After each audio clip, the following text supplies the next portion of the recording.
everyone. Welcome to another episode of the 4skins podcast. And today we have the ambassador of Cuba, Patricia Pego Guerra. Did I pronounce it properly? Perfect. Ah, yes. Well I've been done, practicing, so I'm glad I got it right. So, before we get into anything deep, let's talk about you a little bit, your life. How do you find Botswana? Botswana is a beautiful country. First of all, let me express my gratitude to 4skins for this opportunity to share with your public, people who follow you in the social network, some information about my country, about Cuba, about my work here in Botswana. Mm-hmm. Yes. Okay. So tell me a little bit about Cuba. What's life there like? What's it like growing up in Cuba? Cuba is a beautiful country. Indeed. Cuba is, even when we are a small island with a small population, we have a lot of values that we defend and represent with pride. In my case, I always go to my roots. I come from a poor and simple family, coming from the eastern part of the country, one of those provinces, Santiago de Cuba, Sierra Maestra, the mountains. It's familiar to everybody because that's where the revolution started and was done in those mountains. So my mother comes from Santiago de Cuba. My father is from Havana. But then we were very simple, very poor family. So my origin is humble. I always said that I became a diplomat, of course, because I make an effort, because I study, but also because of the Cuban Revolution that gave me the possibility, the access to education at the highest level. I'm proud to say that I am a daughter, I'm a result of the Cuban Revolution programs. And just as you're growing up, did you always aspire to be in the political space, or is just something that developed at a later stage in life? It's a very interesting question, because when you see my physique, you can realize, or you might realize, that I used to practice sports. I used to be a basketball player. Oh wow! So I made the decision to change my life when I was in 12th grade, and it was a sport school. Everybody was practicing different sport at the very high level, and then I like sports, but I always like to study a lot. I was one of those students in a sport school that, besides practicing sport, I always was dreaming, wait, I can do something else, because sport is beautiful, but it's a short life in terms of professional. And then I was always dreaming on doing something else for my life. And then being at the school, there was one moment, and someone came, a group of professors from abroad came looking for candidates, prospects to be diplomats. And they wanted to go to the sport school in order to find Cuban diplomats, not only from diplomatic families or from rich people. They wanted to get prospects to be diplomats from normal people, sensitive people, simple people, poor people, because we were supposed to be the representative of the Cuban people when we were designed or posted abroad. And that's more or less the beginning. I made the decision to go to all the tests. I applied officially to be a student at the what we call, we have it, International Higher Institute for International Relations. That's the name. Okay. In Spanish, we call it ISRI. It's ISRI in Spanish. Higher Institute for International Relations. I went there for the exams and for the interviews and for everything, and I passed everything. Wow. We were around maybe 20 people from my school, and then in one of the stage we realized that we were only 5, and then at the end I was the only one. Oh, Wow. It was good. A little bit more about basketball. I mean, everybody is probably excited to know that the Cuban ambassador can shoot some hoops. And okay, we shoot some hoops as well, but I'm sure you might be at another level because you've been going to a whole basketball school. So it's different sporting codes at this particular school, I assume. And how is that like? Can somebody actually make a living out of playing sport in Cuba? You mean for anybody? For anyone, and especially those who go to the, I assume that it's a university sponsoring students to play sports. Baseball is big in Cuba, isn't it? Yeah, baseball is a national sport. Well, we are also good. I mean, in volleyball, in softball, in basketball, we used to be very good. Now, not too much. Baseball is still our stressing. And boxing, we've been also good, very good. Internationally in boxing. Yes, I'm a huge boxing fan, so I know Cuban boxers, they... In athletics, we've been also good. There are still some records in some athletic specialities which are on Cubans. Remember Javier Sotomayor, the long jump? Yes. His record is still on. Wow. So tell me, one of the things I discovered about Cuba is it's very, very diverse as far as the population. You yourself, do you identify as an Afro-Cuban? I'm an Afro-Cuban. Proudly Afro-Cuban. Oh, like Cecilia Cruz? Celia Cruz, yes, of course, the singer. Yes, the singer. Yes, I'm proudly Afro-Cuban. My origins, let me tell you something story. My father, the origin of my father, I mean my grandfather, from my father's side was Spanish, from Andalusia.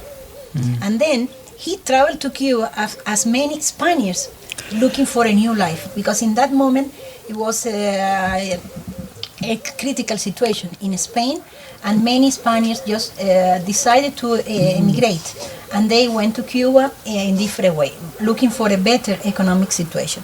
And then my grandfather got married with my grandmother, and that's from my father's side. From my mother, everybody's coming from Santiago de Cuba, in the eastern side of the country, as I told you.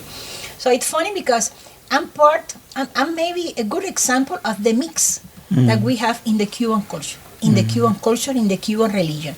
If we go back to history, we can remember that when Spaniards arrived in Cuba, Christopher Columbus, 1492, they found that there was a culture.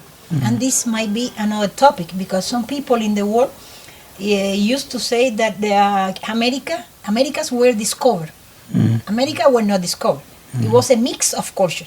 When the Spaniards arrived to Cuba, they were already native aborigines people in Cuba. And then when they arrived, they came with their culture. They came with their religion, Catholic religion. But they found something already in Cuba. And then with the times, the Spaniards, they started with the slavery trade. Oh, yeah. They started bringing slaves from Africa. Our roots are in Africa. That's why we complement each other. We come from Africa. Everybody's coming from Africa. But in our case, Africa is in our roots.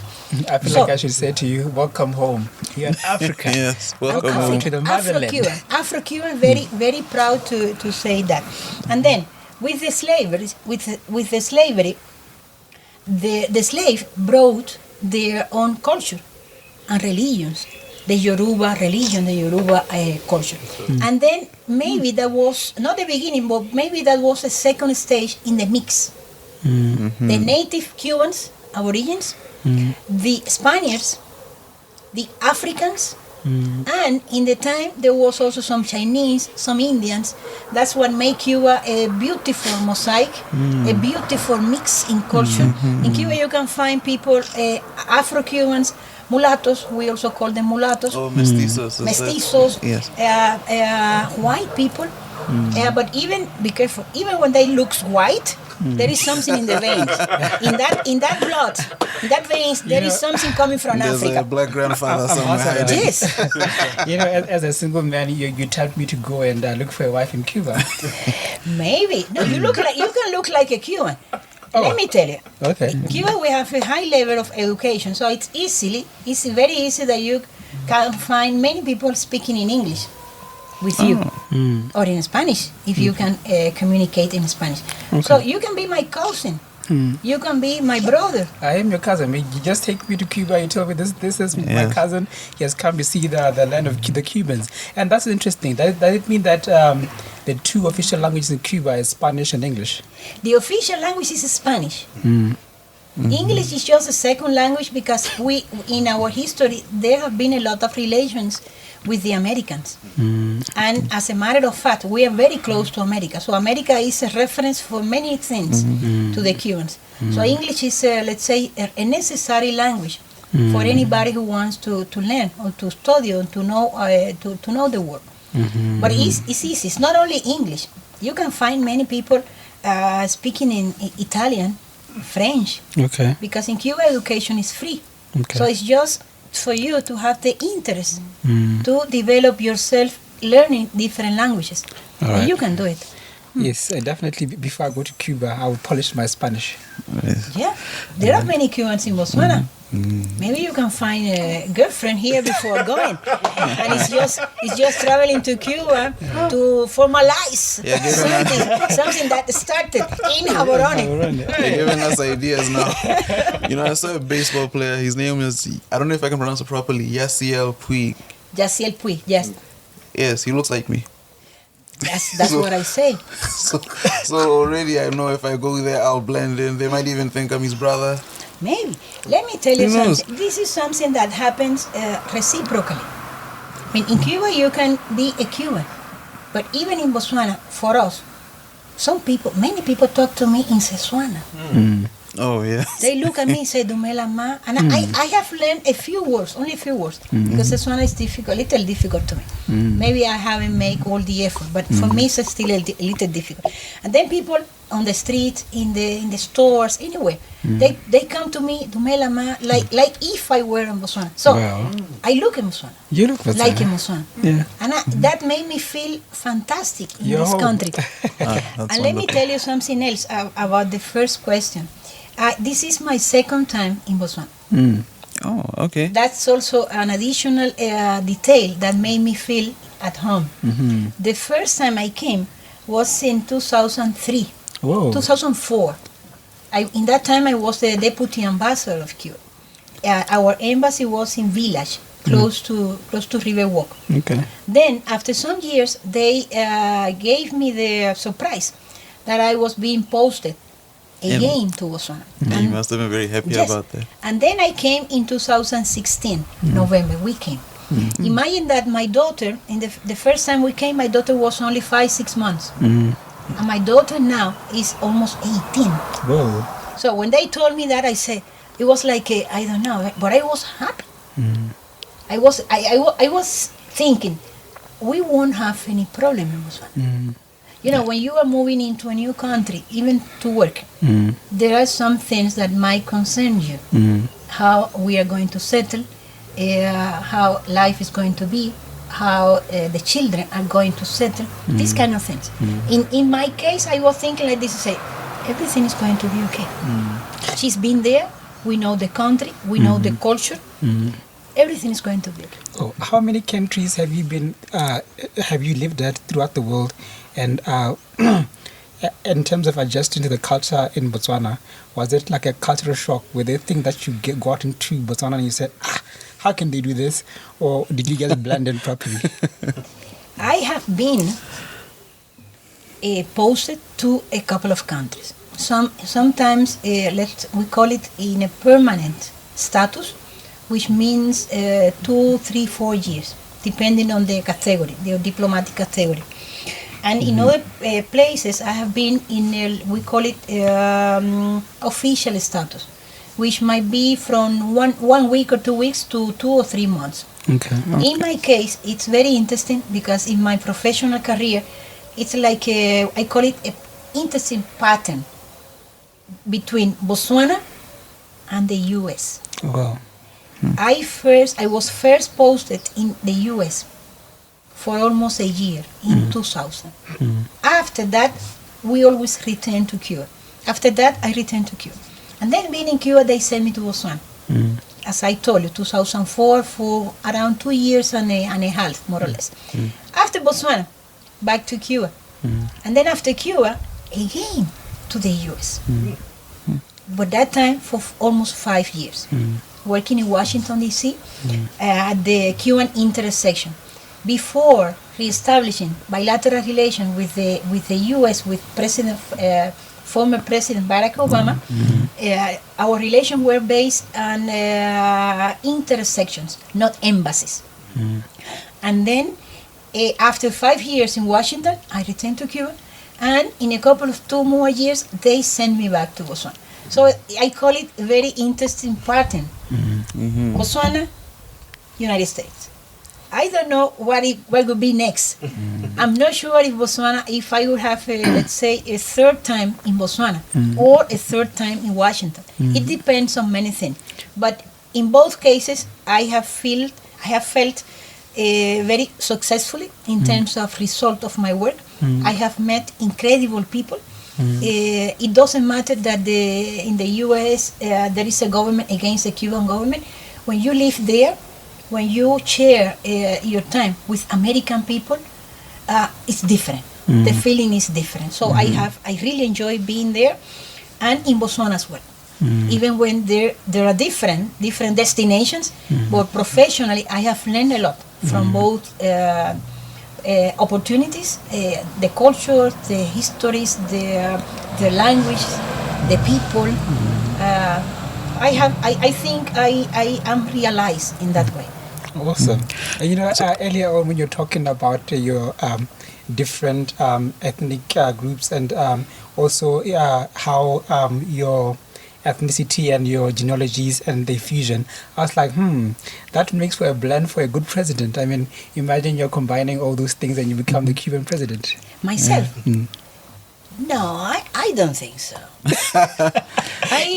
Let me tell you something.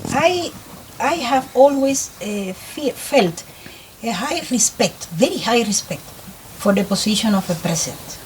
The first thing that I think any normal, ordinary citizen might feel toward a president is respect and confidence. And in my case, I have always felt confidence, 100% confident I am, to Cuban leadership. Fidel Castro, Raúl Castro, Miguel Díaz-Canel now. Miguel Díaz-Canel is my generation. It's more or less my age. It's the first time someone whose name isn't Castro is president in a long time, isn't Exactly. He's coming from a new generation, from the generation that was born after the revolution or with the revolution.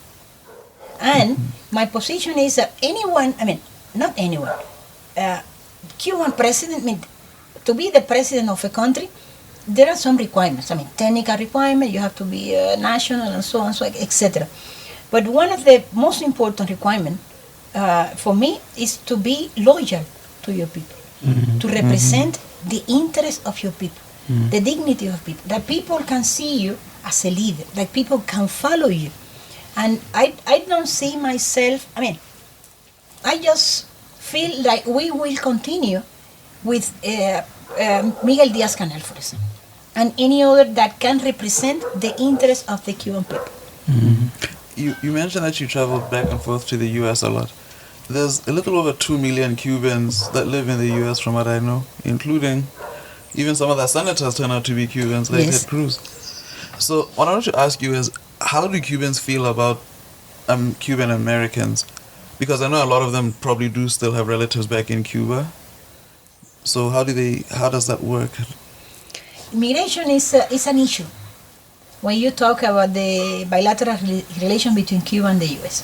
The largest Cuban community abroad is in the U.S. And the majority of them live in Florida, in that area of Miami.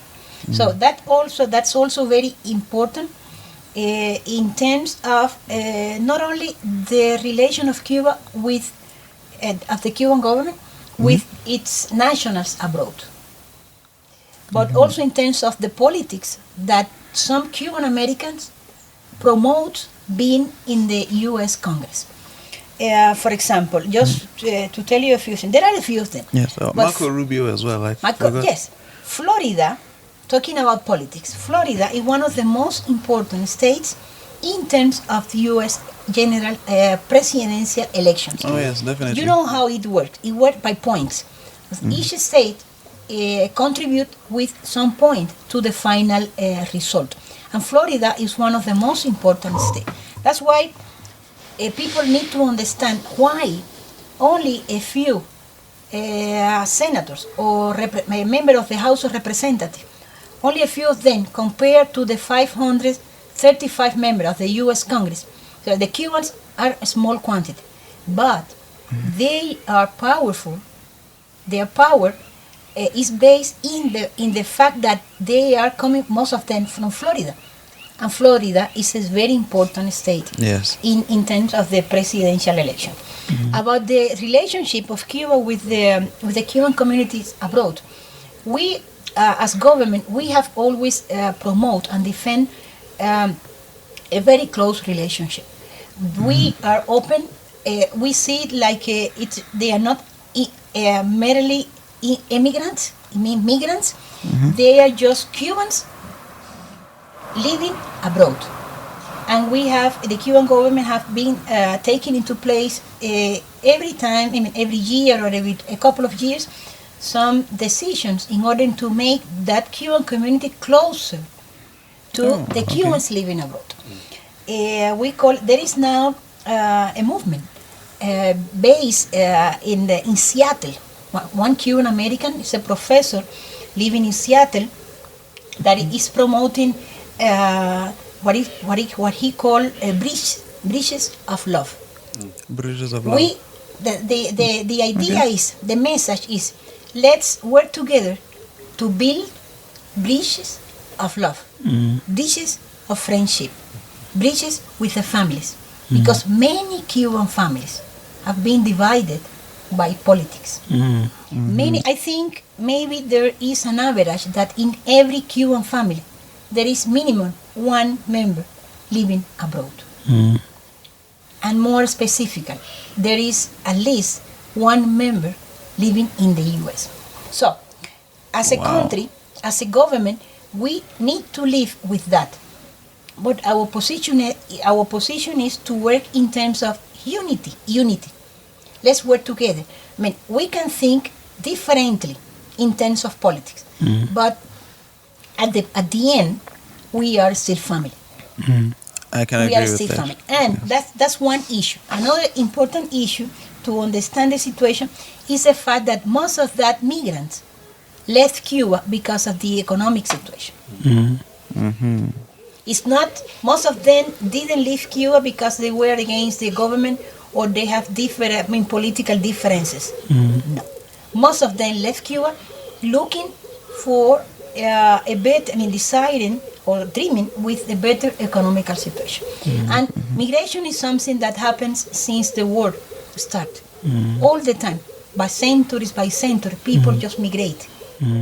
For different reasons. Economic reason, political reason. They got married with someone from another country. My friend here, maybe in the future, you never know. Maybe I see him walking by in the Malecón in Havana, or in, I don't know. And how do they do it in Cuba? Is there a bride price? Because here we call it lobola. If you propose a young woman, and in African settings we then go talk to the uncles, then they meet the other uncles, and then we negotiate and come up with a bride price, and then we pay the lobola. So is there a similar situation in Cuba? No, in Cuba it's simple, very simple. You fall in love with someone, with a girl, it's very simple. You need to contribute with anything. In some families, let's say the more conservative families, they ask you to go and talk to not to the auntie, with the father. Okay. With the father figure, and you have to tell the father, there is a question that they will ask you, which are your interests with my daughter? Okay. And then you have to say, my interests are noble, I love your daughter. I just want the best for her. I want to be part of the family, just examples. But they will never ask you have to contribute with this or with that. No, love.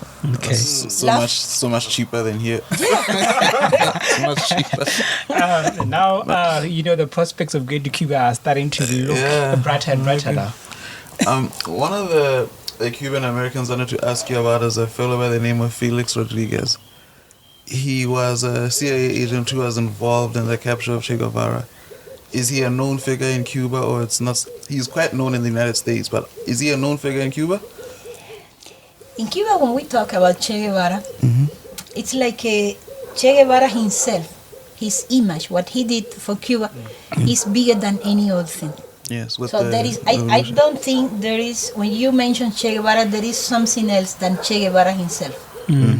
Che Guevara did a lot for the Cuban. He was indeed a Cuban. He had the Cuban. He has the Cuban nationality. In Cuba you can have the nationality, like in many other countries. You can have the nationality by different ways according to the constitution. In his case, he requested because he felt that he was a Cuban. He felt he was part of the Cuban revolution. Okay. He was part of the Cuban people, and he was granted by the Cuban citizenship and citizenship. So, when you talk about Che Guevara, there might be many stories, many. Some of them real, some of them fake news. Right. But for us, and for many people in the world, all over the world, Che Guevara is a symbol. Nobody can deny that. Nobody. So, Yes. when you said Che Guevara, everything is like in a secondary place. It is only Che Guevara.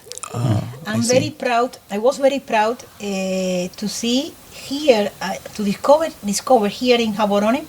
I think it was maybe 3 or 4 months back. In one of the combis, the public transportation, there was the image of Che Guevara in the back. And I was parking one day in Game City, and there was a car with the image of Che Guevara. Yes. Of course, I took a picture and I posted in Facebook. I say the image and the legacy of Che Guevara moving around Africa, moving around Mozambique. So that is the idea. Che Guevara is Che Guevara. There's so many stories about him. Many of them. For us and for those who follow his legacy, it is Che Guevara. So after the revolution, how did it come to be what Cuba became today, with so many doctors, so many Cuban doctors that seem to be everywhere? Your pharmaceutical industry seems to be thriving. Can I say that? It's growing and thriving. What do you make of that? How did that happen so quickly after the revolution? That's also a very interesting question. Maybe it was not so fast. I think it took a long time, a lot of time. It took a lot of effort, and especially a lot of willingness, political willingness. At the revolution, the situation in Cuba was critical in many socio-economical aspects. I mean, there were a lot of poor people, especially in the eastern countries. I mean, not the capital, but even in the capital city, Havana, but especially in the eastern and central provinces of the country. Just to tell you an example, in terms of health, in 1959 or 60, in Cuba, there was only one faculty of medicine. Oh, okay. In Just 1959, only one, all over the country. In 1959, with the revolution, what the revolution found was around 6,000 doctors only for the whole country. When they knew that there would be a change in the politics, when they knew that health was going to become a human right and not a market, not a profit, but a human right, they decided to migrate. And half of them left Cuba to the United States. So in 1959 and 60, we were starting a revolutionary program, socialist program, with only around 3,000 doctors. So it was a priority. There is something you remember, that Moncada barrack attack in 1953, Fidel Castro in Santiago de Cuba. When they they were taken into prison after the attack. And then Yes. in the trial, Fidel Castro make a very historical and important presentation. It's called "History Will Absorb Me." In that document, in that presentation in the trial, Fidel exposed the main problems that Cuba has in that moment, socio-economical and political also. But in terms of socio-economical problems, there were 6 problems that the revolution had to face to be in the condition to build a new country. And one of them was health, also education, also housing, and like this around 6, exactly 6. So each one of these 6 main problems became 6 main programs for the revolution, for the Cuban Revolution, and health was one of them. Was one of them. For example, just to tell you an idea, in 1960, more or less, there were, I told you, only one faculty of medicine. So Yes, you mentioned we had only around 58, 60 more or less, graduated in careers related to health. 60. 58, 60 in That's one it. year. In 1 year. So Wow, that's not a lot of people. no, 1959. How many graduates we have now? 2019, for example. I was checking the Cuban Health Yearbook. Around 400,000 Whoa. health professionals graduate every year. That is amazing. It's amazing. So, we need to go back to the origin of the situation. At the beginning of the revolution, the doctors left. Is that We what need to caused the- find solutions because health was a priority for the new government. And the solution was, let's invest in education.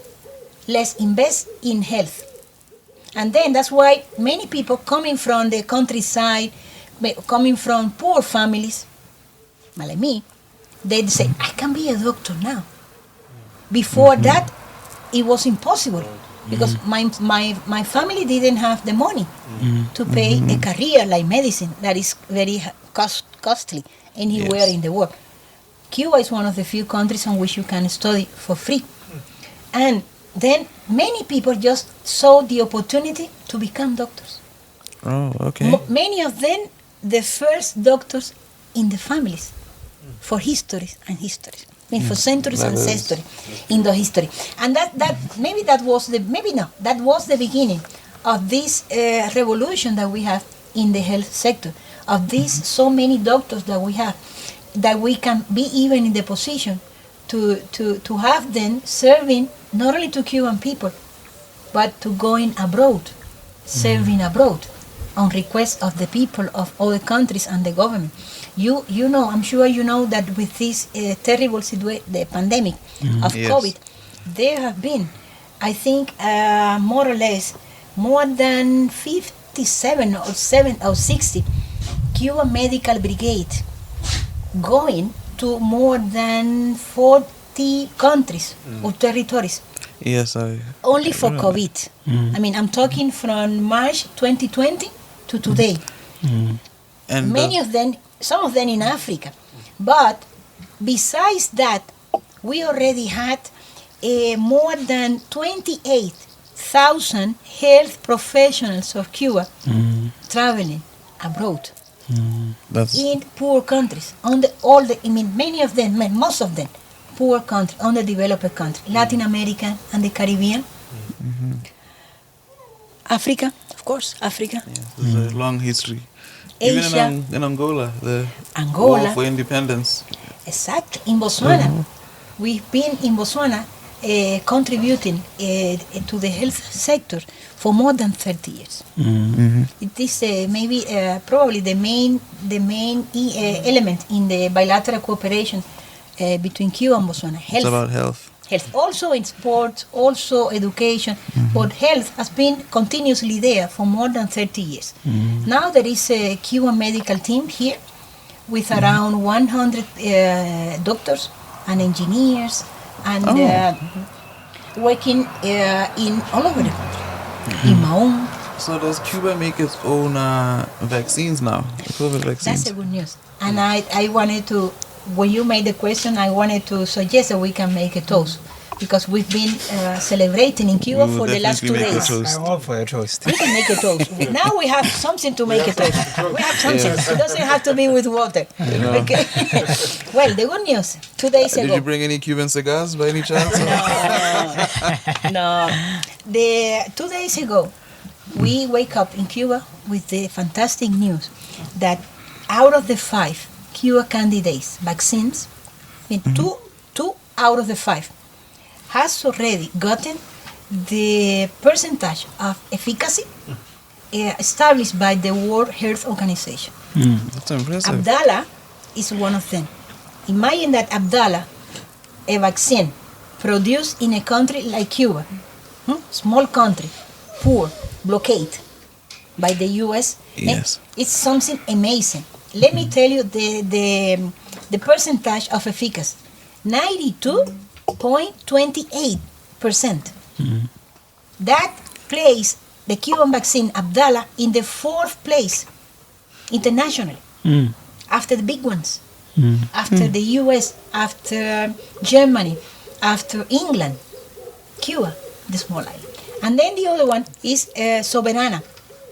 And the Soberana, with 2 doses of the vaccine, you can get 60-something%. But we already have Soberana Plus. Oh, okay.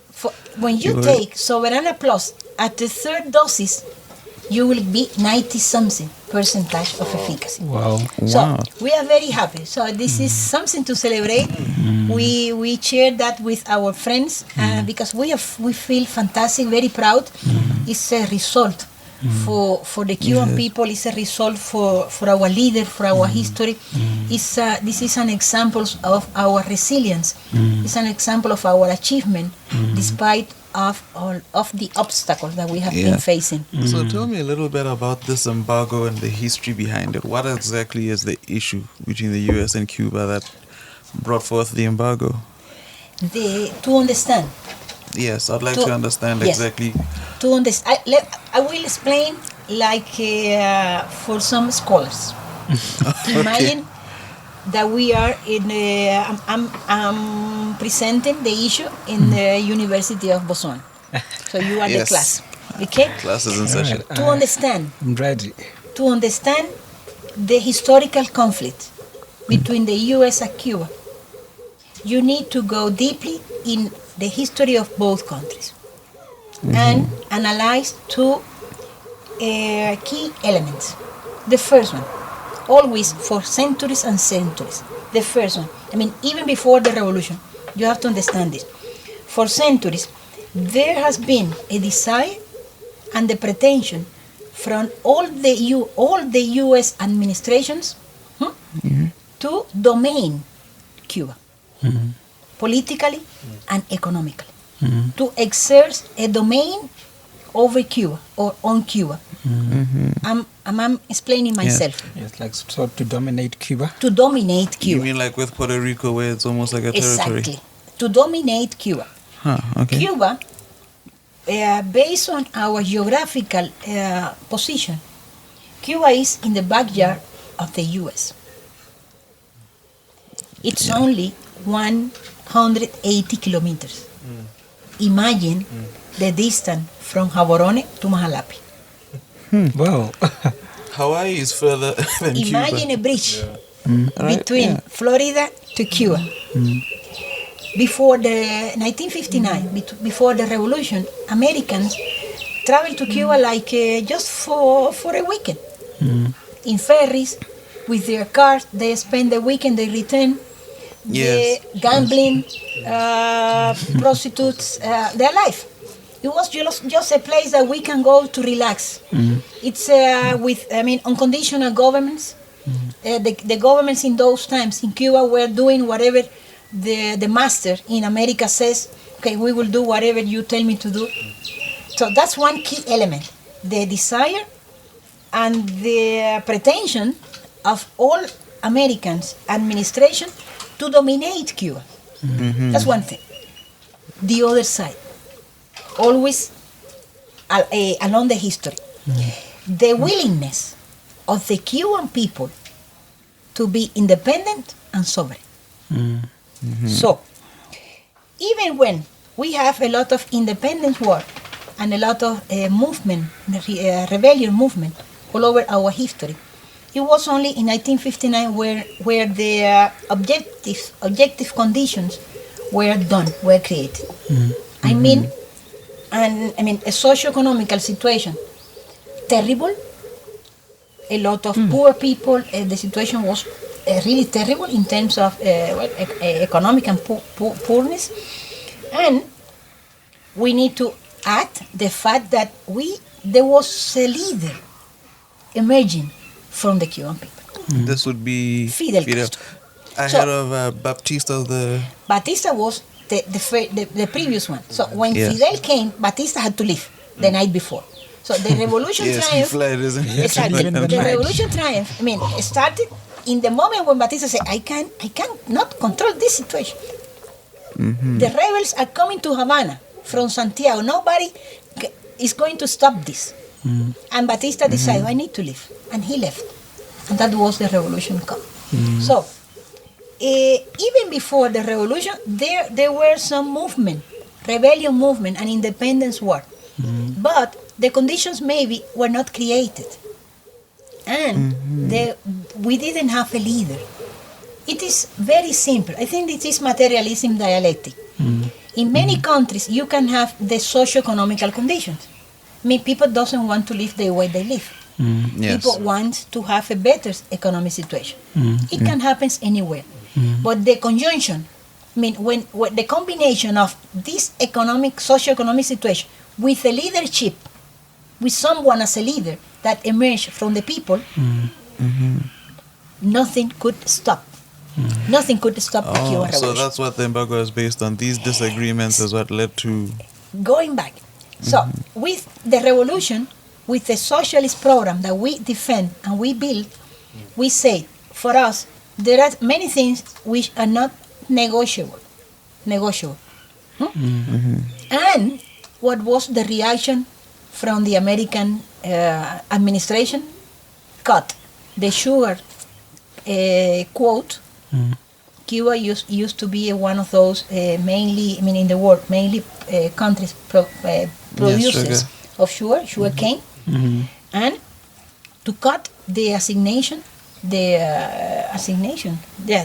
how do you call assignation? Well, to cut I'm cross with the English. The supply, and also to cross the supply of the petrol, gasoline. So we depend economically from the U.S. We decided to be independent. We decided to build our own program, our own social project, socialism. As soon as they realized that it was not negotiable for us, that we were not going to change those point of view, those principles that we were bringing since the revolutionary movement, they said no, blockade. And then started with the laws that support the blockade. Different laws. There are many. 1996 is maybe not the worst, but maybe the most known, the Helms-Burton Act. But there are many others. Right. Is this why maker movies always talk about smuggling Cuban cigars? Because you literally couldn't import them legally anymore? Exactly. That's interesting. So, I've got two questions to ask. The first one is, what was the relationship between Fidel Castro and Che Guevara? What was that? What was that about? Because from what I know, he wasn't born in Cuba. Am I correct? Che Guevara. Yes. Argentina. Yes, he was from Argentina. Yes. So what was his relationship with Fidel Castro? Well, Che Guevara, there are a couple of films about that. Che Guevara was a dreamer. Che Guevara was a young man with a health situation. He has asthma.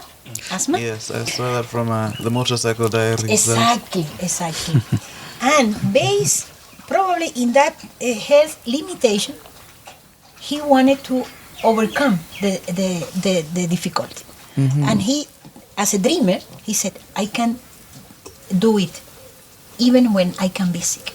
And then he knew about the revolutionary movement all over the world. And he decided to join the revolutionary movement in Cuba.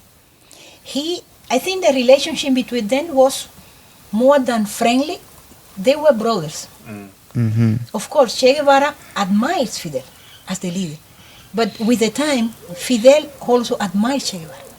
It was like a situation in which each one of them trusts each other. Che Guevara was not only part of the revolutionary movement as a rebel, he also had defended the Cuban Revolution in the ministries. He was a minister. Yes. He traveled to United Nations General Assembly to defend Cuba at that same podium in the General Assembly that you can see now on TV in New York. So he's part of the Cuban people. He is married with a Cuban.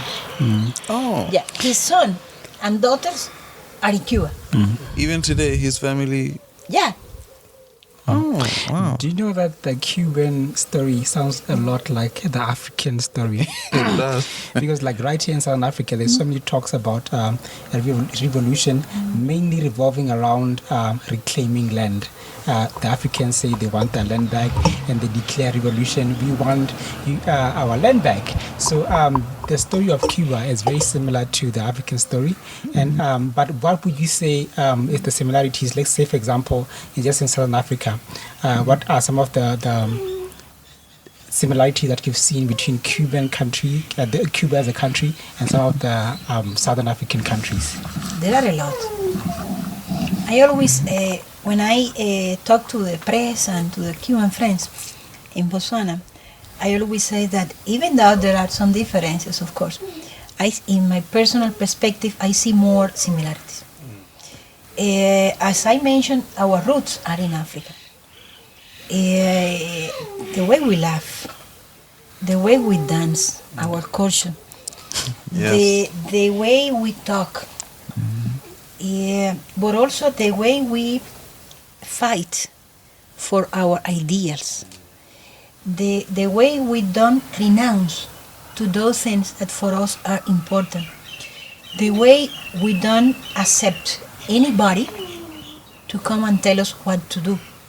We can accept ideas, we can accept initiative, opinions to help, to support, but we are very proud, Cubans and Africans. We are proud to be what we are. We are proud of our history. So we are open to listen. We are open to discuss. But we always demand with strength, we demand firmly to be respected, to be considered, to be respected, to be recognized as a counterpart. And then when the relationships are based on respect, nothing can damage that. Problems start when someone wants to impose a point of view, and if it is with sanctions, it is even worse. Yes, So, that doesn't. So I wanted to ask, and this is a bit more of a broad question. Cuba's a socialist country, isn't it? But one of the trends that you see if you look globally is that a lot of socialist economies tend to struggle compared to the more capitalist ones. Do you think that's something Cuban people will ever consider? Or is there something that's stone cold, that there are certain things that will always remain the same in Cuba? well, Cuba is part of the world. And after the disintegration of the socialist camp or the socialist group, we were in the situation that we need to find an alternative to survive and to continue with our social program. So even when we are a socialist country, by constitution, by principle, we don't renounce to those principles. But we have to adapt to the times that we are living all over the world. One of those reforms or ways to adapt could be the marketing. to be the enterprises. I mean, middle and small enterprises, to be opening the market to for investments, even when we need to negotiate a little bit and say, well, the percentage, instead of, I'm just give you an example, the percentage, instead of being 48 to 52, we can make it 49 to 51, or even 50-50. So it's just an examples on ways we have been in the necessity to find, to survive in this world.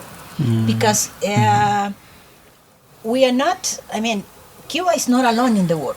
We are, of course, we work to build an independent country, but economically we depend on import. So there are many things that we don't produce in Cuba. There are many things that we need to buy to other countries, and in that process, is Cuban people have been settling, adapting constantly. I mean, always. I think it is a non-stoppable process. We need to continue adapt to the new times that we are living. That's so true. And one thing that always amazes me is that in the global space, we have currencies, and there's so many disparities between currencies. Like, for example, I don't know what you guys use in Cuba. The peso. The Cuban peso. Hey, and then it relates to the pula. Maybe there's say 1 peso is equals to 2 pula. And that thing, I never really got it. That how is it that now your currency is twice mine? And but these are the things that we need to live with as countries. And unfortunately for African countries and Cuba, we get to be dictated by the Western world that, my dollar is worth your 15 pula. Well, to convert pula to Cuban peso or Cuban peso to pula. Oh no, I was just giving an example. No, but you need to pass necessarily through one of those devices, one of those main currencies in the world, strongest currencies. This is a very interesting question, because give me the opportunity to explain something. Since January 1st, in Cuba we have started a process that we call, like in Spanish is ordenamiento. It's like a economical reordering our country internally. We used to, Cuban peso is a currency, it's a main currency. But before January 1st this year, we also have circulating in our country what we call Cuban convertible pesos. That was also one of those decisions taken to survive based on the impact of the U.S. blockade that do not allow us to do anything with the American dollars. So with the Cuban convertible pesos, we were in better conditions to access to some goods that were needed to be bought in other currencies, euros or any other currencies. So in this new reordering economically in Cuba, the decision was only Cuban pesos. But then there are other currencies, euros, Canadian dollars, sterling pounds, that even when they don't circulate in Cuba, you can come with them to Cuba and change them into Cuban pesos to be used while you are in Cuba. Just to tell you an example, how difficult is the situation. For example, technically, when you talk about the currencies, some people have made the decision, according to their monetary policy, some countries has made the decision to dollarize their economy. For example, Panama, Liberia. Exacto. Ecuador. Wait, Panama? Panama. In Panama is Really? is American dollar circulating. So Right now. So even after that whole incident with the Panama canals, they've now converted back to the yes. dollar. Then, if you also consider that we have 2 million Cuban people living in America, and that America is too close. It's very close to Cuba. So dollar is also a currency of reference for any Cubans. So, but due to the blockade, it's complicated. It's impossible to buy goods with dollars, and when you find someone in America, in the US, who wants to sell to Cuba, I don't know, poultry, the conditions, the terms and conditions are terrible. You cannot imagine. Imagine in this moment, in this century, that you need to buy something, and I ask you, I request you, first you need to pay in cash. Nobody pays in cash now.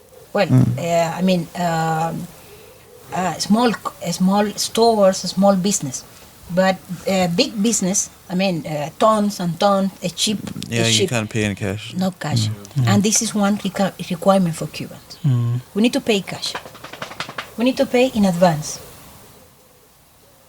and like this, conditions and conditions. So it's difficult for us, and this is part of the blockade. There is a phrase that we use in our message against the blockade. That is the blockade. The U.S. blockade is real, because many people don't know or they don't understand. They listen, the blockade. This is Cubans always talking about the blockade. No, the blockade is real. For example, if you want to make a transaction, you want to send some money now to Cuba to your future girlfriend, to your future wife, go to the bank. They will tell you no. Sure. I mean, the Botswana bank tell you yes. Okay, give me the money. I will make the transaction. But then that Botswana bank need to get in contact with an intermediary bank in Europe, and then the problems start. Because the U.S. Treasury Department impose fines, no? Impose fees or fines to to banks all over the world who make transactions to Cuba or who send money to Cuba.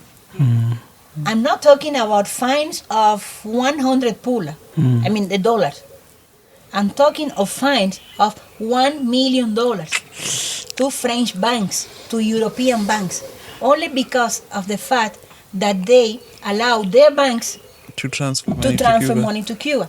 So these are the kind of things that nobody understands. For example, if a company you have a company that produce computers, and in Cuba we need computers like all over the world.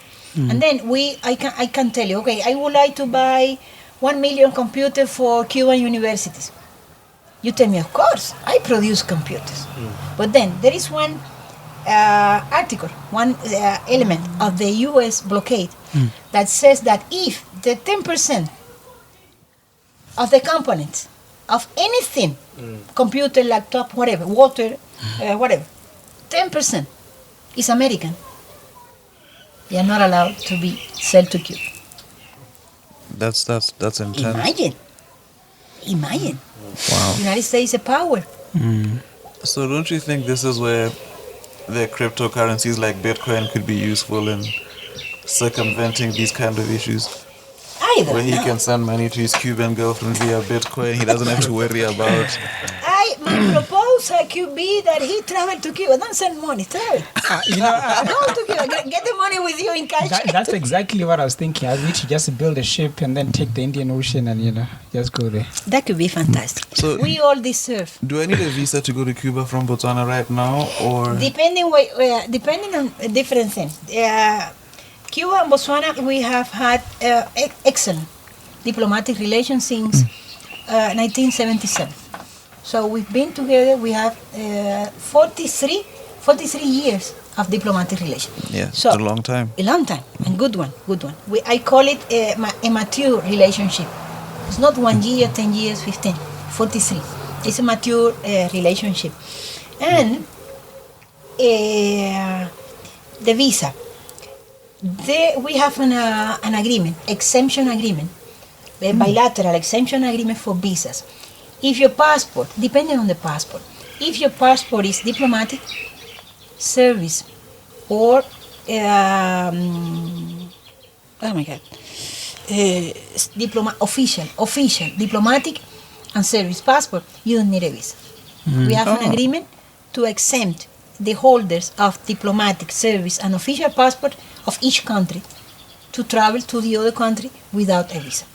Myself, I entered Botswana, I didn't need a visa. If you have one of those passports, you don't need a visa. But it doesn't mean that you are not supposed, that you cannot travel. You can travel. You can go with a tourist visa. You can go with a student visa. You know, there are many Botswana students in Cuba as part of the scholarship program. Oh, yes. Studying medicine, many of them. Wow. In the past, also some of them studying sports. And for them, we issue students visa. For you, it could be tourist visa. When you marry with a Cuban girl, you will have a different kind of visa. Maybe I should go study some medicine in Cuba, become a student. Yeah, you will be welcome. There's actually a dermatologist here, a Cuban dermatologist. Yes. Dennis Estrada. Dennis, dermatologist, Dennis, in Main Mall. Yes. I know them. You know, also all of you know each other. Do you guys ever come together as the Cuban community in Botswana and Yes. celebrate? I arrived here in November 2017, as I told you. I think one of the priorities in my work, to the Cuban community, was to work in terms of getting together.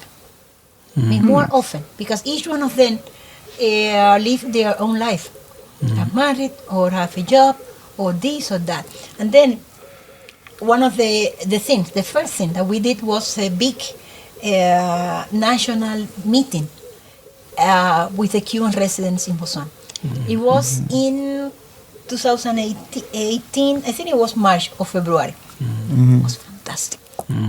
All of them here at the embassy. You know the embassy, Mike. We have beautiful pictures.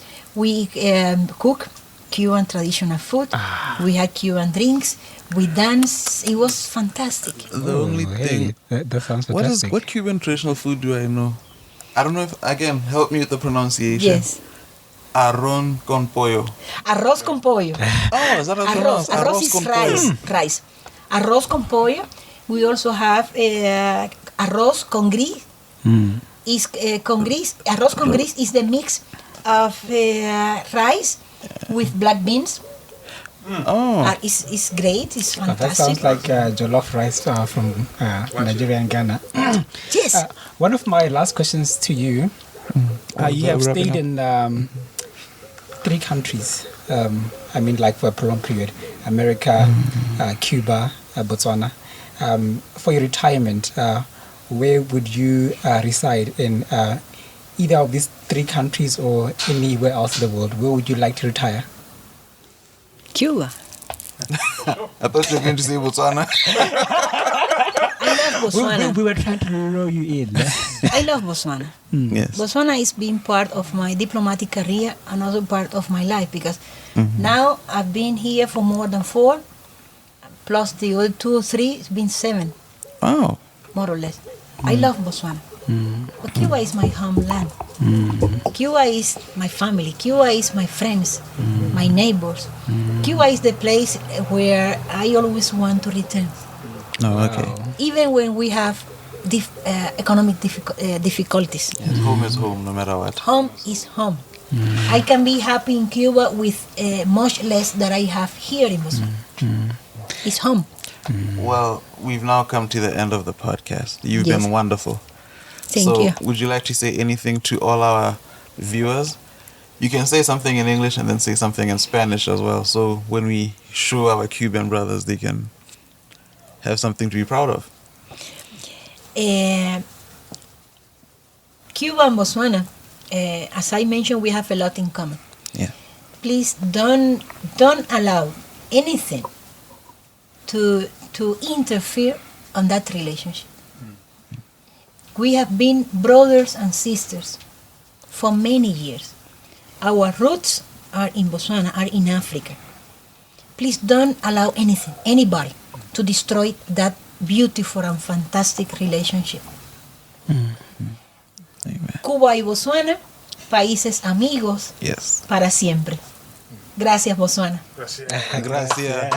Now time to toast. Yes.